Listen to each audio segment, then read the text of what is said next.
Bom, então agora nesse momento do nosso estudo, nós chegamos na lei do gás ideal, ou seja, a equação de Clapeyron, né? Clapeyron. Nesse momento, então, é necessário a gente levar em conta, né, a quantidade de gás, ou seja, quantos mols de gás, né? Essa quantidade às vezes pode vir expressa em massa e a gente tem que transformar para mol, né? Então, dentro da equação de Clapeyron, então nós vamos ter que P, né, vezes V, pressão vezes volume, será igual ao número de mols vezes a constante dos gases reais, né, gás ideal, e vezes a temperatura. Temperatura sempre em Kelvin, né, mol, volume em litro e pressão pode ser em atm, né, pode ser em milímetros de mercúrio, centímetros de mercúrio, né. O que vai diferenciar o valor que a gente utiliza aqui no R, né, na constante dos gases reais, é a unidade de medida da pressão, se a pressão foi atm ou se a pressão for em milímetros de mercúrio.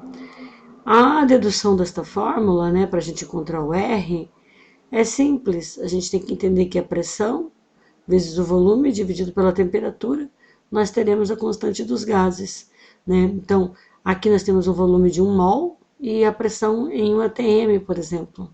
1 atm, 1 mol de gás no volume, que é sempre 22,4. A temperatura na CNTP a 0 graus Celsius, ou Kelvin, né, 233 kelvins, que a gente tem que transformar de Celsius para Kelvin. E aí nós teremos 0,082, né, a unidade a constante dos gases. E se a gente tiver que aumentar o volume, aí a gente tem N vezes esse valor, né? Tá bom? Então vamos lá. Então PV é igual a nRT. Então na equação a gente viu que a gente conseguiu o valor de 0,082, né? Isso em atm vezes litro divididos por mol vezes temperatura.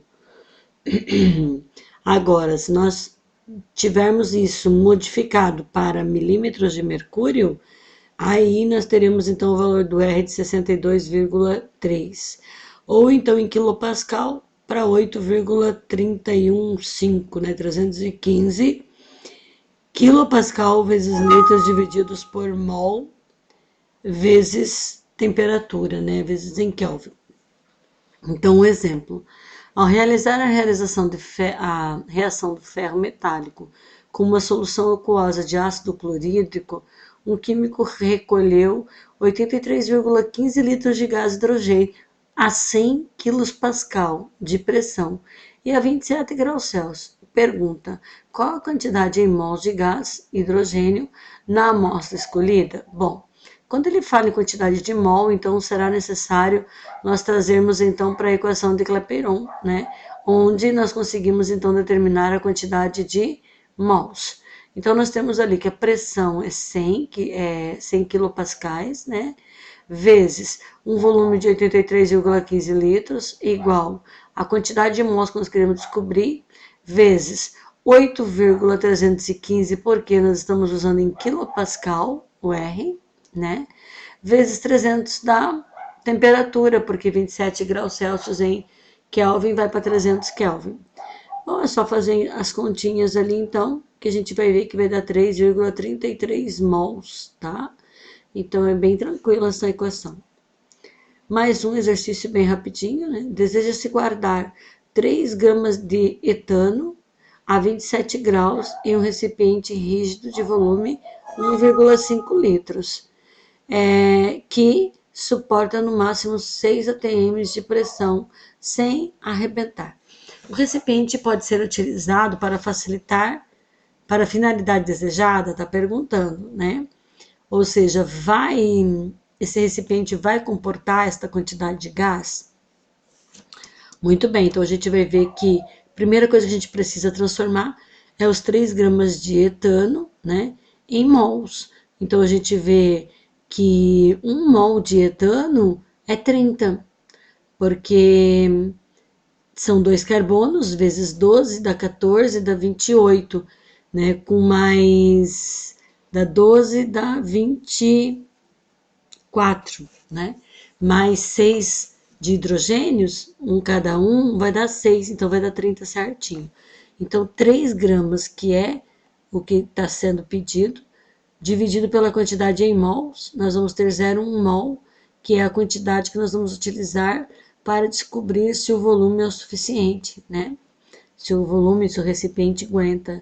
Então, nós sabemos que a temperatura é 27 mais os 273 para transformar em Kelvin, vai para 300. A constante dos gases reais nós vamos usar em ATM, porque a pressão aqui está em ATM, então é 0,082 vezes 300 da temperatura, né, e vezes 1 mol, e o volume de 1,5 litros. E aí, fazendo então os exercícios, nós vamos fazendo os cálculos, né, nós vamos ver que vai dar uma pressão de 1,64 atm. E o recipiente, ele pode ser usado? Pode, né? Porque, olha lá, deseja-se guardar 3 gramas de etano em um recipiente rígido de um volume de 1,6 litros, né? Que suporta o máximo de pressão de 6 atms. Então, se ele suporta no máximo 6 atms, ele está ocupando 1,64, então é porque ele cabe lá dentro. Muito mais ainda, né? 2,2 gramas de um gás estão contidos no recipiente de volume igual a 1,75 litros, a uma temperatura de 77 graus Celsius e pressão de 623 milímetros de mercúrio. Este gás deve ser quem, né? Vamos ver quantos mols esse gás tem para a gente conseguir identificar que gás é. Nós sabemos que a massa é de 2,2, que o volume é de 1,75 litros, que a temperatura é de 77 graus Celsius e que a pressão é de 623 milímetros de mercúrio. Jogando isso na nossa fórmula de Clapeyron, né, a gente vai ver que pressão vale 623 milímetros de mercúrio, vezes o volume de 1,75 litros, que é igual a uma massa molar, né? Uma massa, ou seja, quantidade que ele quer saber de quantos gramas nós temos desse gás, né? 2,2 gramas desse gás, a massa do gás, divididos por quantos mols seria, né? Esse gás seria em mols. Então, é o EMão que a gente quer descobrir, tá? O R nós vamos usar o 0,62,3 vezes o 350 da temperatura. Fazendo os cálculos, então, vamos ver então que vai dar uma massa molecular de 44 gramas por mol. Quem é desses compostos aqui que tem uma massa molecular de 44 gramas para cada mol? Então, se a gente fizer o do gás carbônico, a gente vai ver que vai dar exatamente 44. Portanto, quem é o elemento, quem é a substância, né? Seria o gás carbônico. Mistura de gases. Então, nós temos ali 2 gases, né? O gás da situação 1 e o gás da situação 2, se misturando, transformando-se, né, numa mistura gasosa e numa terceira mistura gasosa. Então, desta forma, nós temos, então, pressão, volume e temperatura, que são as variáveis de um gás. Podemos estudar a mistura gasosa ou relacionar a mistura gasosa com os gases nas condições iniciais pelas expressões. Então, vamos pegar a pressão vezes volume é igual a N vezes R vezes T, né? E aí vamos ver, então, né, como é que fica essa situação. Vamos ver, então, que, na verdade, uma mistura de um gás se comporta, né, como o gás inicial. Então, a gente vai ver, por exemplo, nessa questão, ó. Considere a mistura de 0,5 mols de gás metano e 1,5 mols de gás etano, né, com os contidos num recipiente de 30 litros a 300 Kelvin. A pressão total em ATM é igual a quanto? Bom, nós temos o PVNRT, a pressão nós temos que descobrir, o volume nós temos que dar 30 litros, porque ele está falando lá, ó, contidos num recipiente de 30 litros, que é igual a 2 vezes, né, ou seja, que são 2 mols, né, porque é 1,5 mol do etano mais meio mol do metano. Então, soma os dois e aí nós vamos ter 2 mols, né? Vezes a constante dos gases reais em ATM, né? Porque a gente quer o resultado em ATM, vezes os kelvins, né? A temperatura em Kelvin. Então, a gente vai ver que vai dar 1,64 ATMs. Tá? Então, a gente soma, né? A quantidade de mol sempre, tá bom? Então, vamos para uma terceira situação, pressão parcial de um gás. Então, mantendo o volume e a temperatura, a pressão parcial do gás sempre vai se comportar como uma mistura ali, né? Então, a gente vai ver assim, ó, o que a gente traz para essa situação?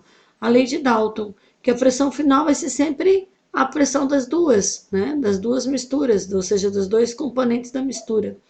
Sabendo, né, que a quantidade de mol também nós vamos sempre somar, né? Nós vamos fazer, na verdade, sempre uma média, né? Então, olha lá, uma mistura gasosa ela é formada por 4 mols de hélio, 1 mol de monóxido de carbono, sabendo que a pressão total da mistura é de 100 kPa e o volume de 127 litros. Determine para cada gás a fração molar. Então, a fração de quantos mols tem, né? De quanto, é praticamente como se fosse um percentual, né? Então, nós temos lá, ó, se a fração molar, por exemplo, do gás hélio, né? Então, hélio, para o total, né? O hélio ele tem 4 mols, né? Quer dizer, 1 mol de hélio, né? Nós temos 4. E aí, no total, então, 5. Tá dividido, vai dar 0,8. Então, se nós misturarmos o gás hélio com o gás monóxido de carbono, nós vamos ver que a fração, que tem 4 mols, né? A quantidade de hélio é 4, a quantidade de monóxido de carbono é 1. Então, quanto isso representa num todo, tá? Então, um todo seria 5, porque 4 mais 1, 5. Entre 5, 4 é hélio e 1 mol é monóxido de carbono. Então, a fração molar do monóxido de carbono seria 0,20. Agora, a pressão parcial. Então, pressão a gente sabe que a gente soma, né? Então, a pressão parcial seria 0,8, que é a quantidade que tenho do hélio, né? Vezes 100, que seria a pressão total, né? Aí nós vamos ter, então, 80 quilopascal, tá? Então, isso para o hélio, né? Agora, para o monóxido de carbono, nós vamos ter que é 0,2 vezes um 100, que seria um todo. Então, nós vamos ter 20%, né? Ou 20 quilopascal, tá? De pressão. Volume parcial de um gás. Então, nós temos ali, né, as expressões, e a gente vai ver também ali na animação ao lado, que mantendo a pressão e a temperatura, né, o volume parcial do gás, ele vai se alterar, né? Então, nós vamos ter, então, a lei de Amagati, que diz o seguinte, que volume parcial de uma mistura é só a gente somar as duas, né? E aí nós vamos saber o volume total. Então, onde devemos saber sempre qual a fração molar dos gases envolvidos, que saberemos qual é o volume ocupado pelo gás, tá? Então, primeiro a gente tem que saber ali, né, a fração molar. Então, uma mistura gasosa, ela é formada no mesmo exercício por 4 mol de hélio e 1 de monóxido de carbono. Agora, né, nós vamos calcular, então, o volume parcial. O volume a gente já sabe, então, né, que é só nós multiplicarmos o volume para a gente poder saber o resultado. Então, nós sabemos que 0,2 é a fração, né, daquele gás do monóxido de carbono. Quanto que seria o volume total? 125. Então, nós multiplicamos para saber quantos litros dá de monóxido de carbono, que vai dar 25 litros. E para o hélio é 0,8, 0,8 vezes 125. Então, nós teremos uma fração molar, nós teremos um volume final, né, de 100 litros. O total ali daria os 125 do inicial, né, que é o que nós temos no enunciado. Densidade dos gases. Então, o gás hidrogênio, ele tem uma certa densidade, ou seja, ele é muito mais denso, é muito menos denso que o ar atmosférico, portanto, ele flutua no ar atmosférico. O gás carbônico ele é muito mais denso que o ar atmosférico, por isso ele vai, né, cair rapidamente ao chão, porque ele é muito mais denso que o ar atmosférico. Densidade absoluta de um gás. Então, a densidade a gente calcula por massa dividido por volume. Para os gases, podemos relacioná-lo com a pressão e temperatura. Então, por exemplo, PVNRT pode ser substituído ali o número de mols pela massa do exercício, né, massa que está sendo pedida, dividido pela massa molar, quanto que é um mol daquele gás. Então, massa molar, vezes o R, vezes o T, da temperatura. Então, nós teremos ali, poderemos utilizar as duas fórmulas, as duas incógnitas, né? A massa solicitada pela massa de um mol, né? Quanto que é um mol daquela molécula, daquele gás, né? Um mol daquele gás. Então, vamos deduzindo as fórmulas, porque massa por volume é densidade, então vamos trocar por densidade. Aí nós vamos ficar com pressão vezes a massa do mol, né? A massa molar, divididos por R vezes T da temperatura. Aí nós vamos ver que para os gases reais, né? Nós vamos ter, então, que R vezes a temperatura, né? Que a temperatura seria na CNTP, nós vamos ter então que vai dar 22,4 litros. E a massa, né? Vamos ficar ali e deduzindo então a fórmula que nós teremos então de massa por volume, né? Então, ó, densidade seria igual a massa dividido pelo volume, que nesse caso a gente pode até utilizar 22,4, que é a massa de um mol de gás, tá bom? É o volume, né, que um mol de gás ocupa, tá bom? A densidade absoluta do gás oxigênio é a 27 graus Celsius, 3 atm, e a pressão é. Então vamos lá. Densidade é igual, né, a X gramas por litro que nós queremos descobrir. A temperatura é de 27 graus, a pressão de 3 atm. Então, só substituir, ou seja, a massa de um mol de oxigênio é 18 unidades. Aí muda a temperatura para kelvins, né? E o R nós vamos usar em ATM vezes litro, que é 0,082. Jogamos na fórmula e vamos obter então o resultado de densidade igual a 3,9 gramas por litro. Tá, densidade relativa é obtida quando comparamos as densidades de dois gases, isto é, quando dividimos as densidades dos dois gases, a relação entre a densidade de cada gás, né? Então, nas mesmas condições de temperatura e pressão, então o gás A e o gás B, por exemplo, né? Então, só dividir as duas, nós vamos ver, então, que ficaremos ali, corta as semelhantes, né? Ficaremos que a densidade entre A e B será igual à massa molar de um dividido pela massa molar do outro, ou seja, a massa da molécula. A densidade do gás carbônico em relação ao do gás metano é igual a, muito bem, então a densidade do gás carbônico mais do gás metano é igual à massa molecular do gás carbônico dividido pela massa molecular do gás metano. Então, a massa do gás carbônico é 44U e a do gás metano é 16U. Então, trocamos ali por valores, temos uma relatividade ali, uma relação entre a densidade dos dois de 2,75, tá? Vamos passar aqui. Difusão e efusão. Quando abrimos um recipiente contendo um perfume, após certo tempo sentimos o odor do perfume. Isto ocorre porque algumas moléculas de perfume passam para a fase gasosa e se dispersam no ar, chegando até nossas narinas. Muito bem. Este tipo de dispersão recebe o nome de difusão. Então, nós temos lá, né, o cheiro chegando até o nosso nariz. Esse cheiro chegando até o nosso nariz, nós chamamos isso de efusão, tá?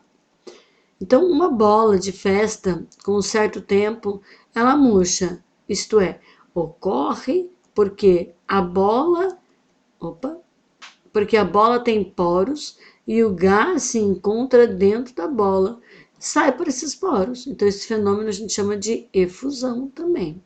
Tá? A velocidade de difusão e de efusão é dada pela lei de Graham, que diz o seguinte: velocidade de difusão e de efusão de um gás é inversamente proporcional à raiz quadrada de sua densidade. Então, nós vamos pegar a velocidade A dividido pela velocidade B, que é igual a massa B dividido pela massa molar de A. Isso tudo ao quadrado. Então, vamos lá. Um recipiente com um orifício circular contém gases Y e X. O peso molecular de um gás Y de um gás Y é 4 e o peso molecular do gás X é 36. A velocidade de escoamento do gás Y será maior em relação à do gás Z. Então, vamos lá. Então, nós temos a massa molecular do gás Y e a do gás Z. Então, só jogarmos na fórmula, né, que nós teremos ali, então, a massa do Z dividido pela massa do Y, né? E aí jogamos a raiz quadrada, então vamos ter o resultado de 9, né? Raiz quadrada de 9 vai dar 3. Então, velocidade de Y é dividido pela velocidade de Z é igual a 3. Agora você vai saber que um é o oposto do outro. Velocidade de Y é igual a 3 vezes velocidade de Z. E se você quisesse a velocidade de Z, aí você teria que velocidade de Z é igual a Y, velocidade de Y dividido por 3, também saberia, né? Mas como a gente quer saber a de Y, então a de Y é igual a 3 vezes a velocidade de Z. A velocidade de difusão do gás hidrogênio é igual a 27 km a cada minuto. Em determinadas, ou seja, né, o perfume, o cheiro do perfume, por exemplo, chega a 27 km por cada minuto, em determinadas condições de pressão e temperatura. Nas mesmas condições, a velocidade de difusão do gás oxigênio em quilograma por hora quilômetro por hora, desculpa, é igual a D, né? Dados: hidrogênio 1 grama para cada mol, oxigênio 16 gramas para cada mol. Então, nós temos lá a velocidade do gás hidrogênio, 27 km a cada minuto, a velocidade do oxigênio, do gás oxigênio, x km a cada minuto. Precisamos descobrir, né? 27 km a cada minuto, vamos fazer dividido por 60, né? Para a gente colocar em hora, né? Para daí ficar mais fácil. Aí nós temos então o seguinte: 27 vezes 60 dividido pela velocidade vezes o gás oxigênio. Vamos ter raiz quadrada de 16, que vai dar 4, né? E aí nós vamos jogar ali, ó, velocidade de O2 vezes 4, dividido por 27 vezes 60. E aí nós vamos ter, então, 1.620 divididos por 4, que vai dar 405 quilômetros para cada hora, tá?